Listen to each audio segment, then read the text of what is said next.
How to make a transparent background in CapCut. Hello everyone, this is Max. Welcome back to another tutorial video.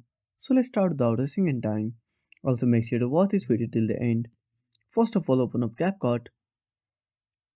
Now at the bottom left corner, simply tap on edit icon.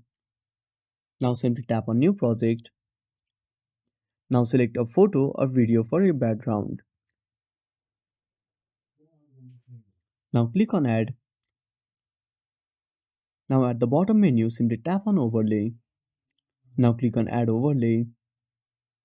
Now select photo or video again. Now simply tap on add.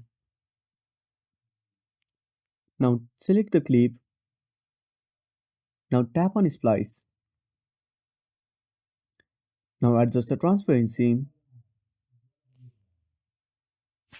Now adjust the overlay size. And that's it. Simply tap on export and you are done. So that's it. Thanks for watching. Make sure to subscribe our channel and hit the bell icon. See you in the next video.